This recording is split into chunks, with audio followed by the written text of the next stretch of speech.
सो ये न्यूमेरिकल में आपको दिया है दो इंक्लाइंड सरफेसेस है, ठीक है। ऑब्जेक्ट को छोड़ दिया है initial velocity u is equal to 0 से, एक सरफेस है स्मूथ, दूसरा सरफेस है रफ, जिसका कोएफिशिएंट ऑफ फ्रिक्शन है म्यू, ठीक है। अभी इसको A पॉइंट से B पॉइंट तक जाने के लिए जो समय लगेगा वो है t1 ऑन स्मूथ सरफेस, ठीक है। इसको A से B तक जाने के लिए जो समय लगेगा वो है t2, ठीक है। एंड उन्होंने t2 is equal to n times of t1 ये दे दिया है, ठीक है। आपको फाइंड आउट करना है कि भाई n का वैल्यू क्या होगा, ठीक है। अभी this question is based on NLM plus kinematics, ठीक है। काइनेमेटिक्स की भी जरूरत होगी, NLM की भी जरूरत होगी, ठीक है। यही क्वेश्चन हम लोगों को आगे जाके वर्क एनर्जी पावर वाले मेथड से, वर्क एनर्जी प्रिंसिपल से भी सॉल्व करना आ जाएगा, ठीक है। सेम क्वेश्चन अलग मेथड से। चलो will try to solve it. First of all will try to go for smooth surface, ठीक है। On smooth surface, smooth surface में मुझे बताओ कि u का वैल्यू कितना है 0, बराबर।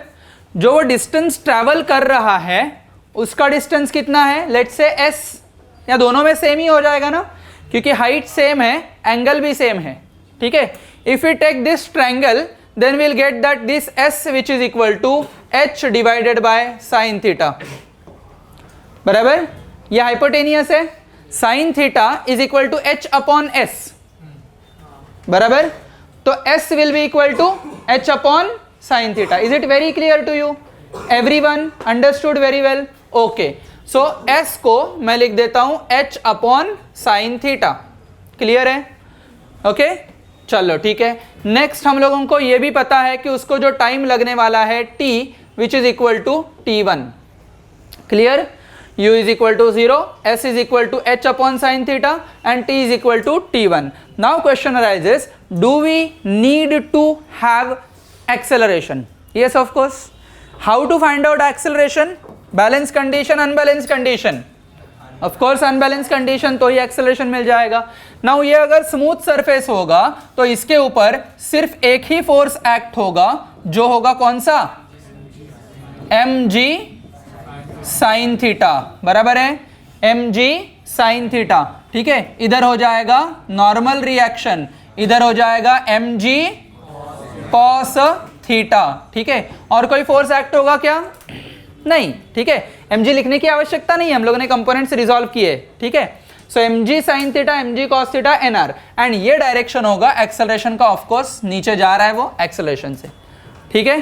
तो if I take the summation of for unbalanced condition, can I say that unbalanced condition में summation of f of x which is equal to mass into acceleration, जिसका f बड़ी उसका mass, ठीक है। so summation of f of x में mg sin theta एक अकेला force है, तो mg sin theta which is equal to ma, मतलब हम लोगों को एक्सेलरेशन की वैल्यू मिल गई है, that is g sin theta, बराबर। हम लोग के पास u is equal to 0, s is equal to h upon sine theta, t is equal to t1 and a is equal to g sine theta है। इसके चलते हम लोग k2 यूज करेंगे। क्या यूज करेंगे? k2 यूज करेंगे। So will write by k2, by k2 क्या आ जाएगा? s is equal to ut plus half a t square, ठीक है। u का वैल्यू 0 है तो पार्ट तो मर जाएगा, ठीक है। ये इधर वैल्यू 0 मिल जाएगा, प्लस हाफ इंटू जी साइन थीटा आ जाएगा a के बदले, एंड t के बदले आ जाएगा t1 स्क्वायर, चमका अच्छे से। s के बदले आ जाएगा h अपॉन साइन थीटा, ठीक है। इसको लिखेंगे equation number 1।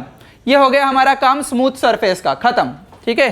Now when will go for rough surface, rough surface के ऊपर अगर हम लोग काम करें सेम वे FBD, ठीक है। इसके ऊपर FBD लगाएं, ये वैल्यू कितना? mg साइन थीटा, ठीक है। ये वैल्यू mg कॉस थीटा, ये नॉर्मल रिएक्शन, बराबर, क्लियर एवरीवन? ओके। और कुछ फोर्स लगेगा? और कोई फोर्स लगेगा? किधर लगेगा? Upward on incline. क्यों? क्योंकि ऑब्जेक्ट नीचे आना चाहता है। ऑब्जेक्ट अगर नीचे आना चाहता है तो फ्रिक्शन लगेगा ऊपर, बराबर। तो ये डायरेक्शन में फ्रिक्शनल फोर्स होगा Fs, और ये फ्रिक्शनल फोर्स जो होगा वो Fs मैक्स होगा क्योंकि अनबैलेंस कंडीशन में है, ठीक है। As it is in unbalance condition F external से ये Fs का वैल्यू कम ही रहेगा। कम मतलब कितना होगा? Fs max. क्लियर है? Right. So I will directly write down this as Fs which is equal to Fs max, right? And that Fs max will be equal to mu times of nr. Clear है? And that mu times of nr itself will be equal to, वो आगे लिखेंगे, खिचड़ी हो जाएगा इधर, है ना। तो on rough surface, rough surface पे हम लोगों को क्या क्या मिल रहा है वो भी एक बार देख लेते हैं। ऑन रफ सरफेस, ठीक है।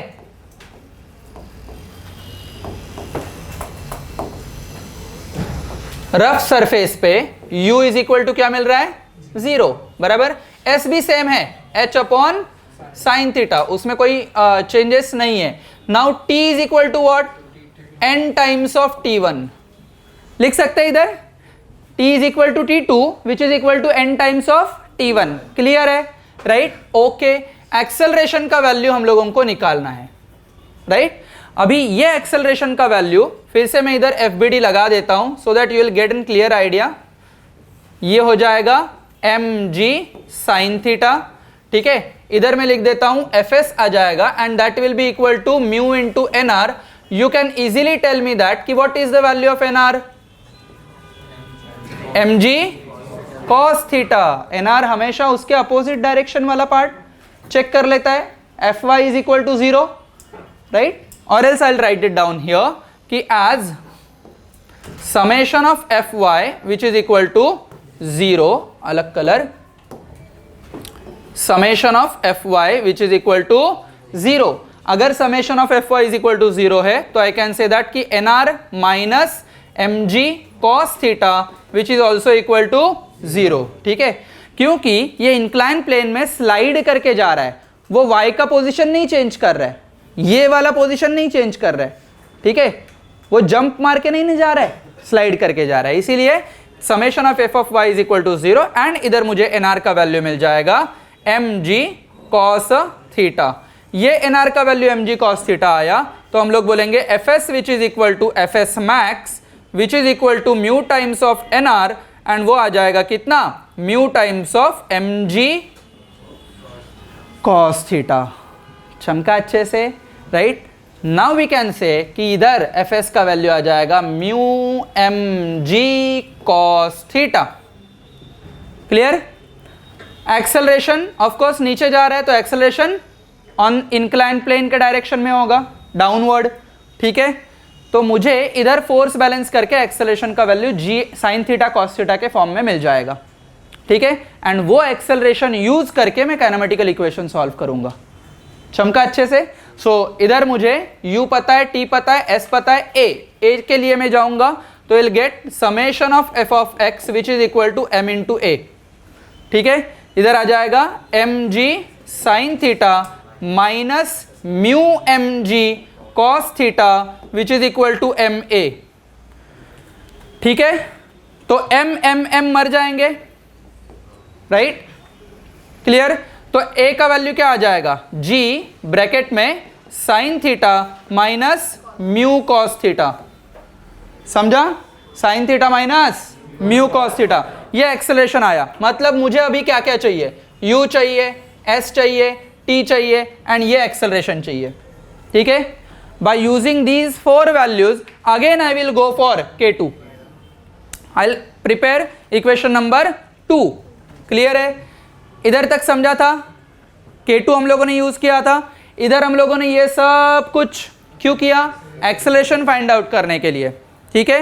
एंड एक्सेलरेशन अभी फाइंड आउट किया है हम लोगों ने एंड ये एक्सेलरेशन हमेशा याद में रखने का। मैं डायरेक्टली जब भी मैं ओरल क्वेश्चन पूछ लेता हूँ एग्जाम अपने लेक्चर के पहले, तब ये क्वेश्चन भी आएगा, what is the acceleration of object on rough incline plane in the downward direction. वो आ जाएगा g ब्रैकेट में sine theta minus mu cos theta. Fix होना चाहिए दिमाग में, नीचे आते वक्त उसका वैल्यू ऑफ एक्सेलरेशन हो जाएगा g ब्रैकेट में sin theta minus mu cos theta. आगे जाएंगे तो हम लोगों को K2 यूज करना है। यूजिंग K2 में u इज इक्वल टू 0, फिर से लिख रहा हूं मैं, s is equal to h upon sine theta, then a is equal to g bracket में sine theta minus mu cos theta, ठीक है। एंड t का वैल्यू कितना था, n टाइम्स ऑफ t1। ये चारों वैल्यूज यूज करके we will use by K2। तो K2 है s is equal to ut plus half a t square. चमका, s का वैल्यू कितना है, h upon sine theta, which is equal to, ये 0 हो जाएगा, ठीक है, हाफ इंटू ए कितना, g ब्रैकेट में sine theta minus into t square, मतलब क्या होगा, n t1 the whole square, मतलब n square into t1 square, क्या हो जाएगा, n square into t1 square. ये हो गया इक्वेशन नंबर 2, ठीक है। Can I say that equation number 1 में भी हम लोगों को डिस्प्लेसमेंट सेम मिला था, मतलब लेफ्ट हैंड साइड दोनों इक्वेशन में सेम है, तो राइट हैंड साइड भी सेम होना चाहिए। सो राइट हैंड साइड इक्वेट करेंगे हम लोग, विल से कि from equation 1 and 2 we will get that कि half into g sine theta into t1 square, ऐसा फर्स्ट इक्वेशन में आया था हम लोगों को right hand side, half a t square मतलब half g sine theta into t1 square, बराबर, विच इज इक्वल टू, इधर क्या है, हाफ इंटू g ब्रैकेट में sine theta minus mu cos theta into n square t1 square. चमका, clear है। हम लोगों को क्या फाइंड आउट करना है, n फाइंड आउट करना है। अभी हम लोग इसके ऊपर फोकस करेंगे कि भाई n फाइंड आउट करना है तो n को एक जगह पे रख देना है, will try to keep it on one side, ठीक है। तो पहले तो कैंसिल हो जाएगा सब कुछ, क्या क्या कैंसिल हो जाएगा, हाफ कैंसिल हो रहा है, g कैंसिल हो रहा है, t1 square, half g t1 square, है ना। तो अभी ये सिंपल चिंटूस बन गया। विल से कि इधर मैं कैलकुलेट करके देख सकता हूं कि भाई ये आ जाएगा sine theta which is equal to sine theta into n square, ठीक है। नहीं, n चाहिए ना हम लोगों को, तो will keep it separately only. तो साइन थीटा डिवाइडेड बाय ये आ जाएगा sine theta minus mu cos theta, ये आ जाएगा n स्क्वायर। क्लियर है, ओके। अभी इसको मैं क्या कर दूंगा, स्क्वायर रूट में, सिंपल tan थीटा के फॉर्म में भी आ सकता है ना। अगर मैंने cos थीटा को डिवाइड किया दोनों जगह तो क्या आ जाएगा, tan theta upon tan theta minus Chintu से।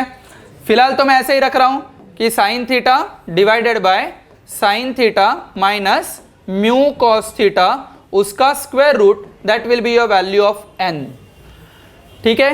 This is end of the session.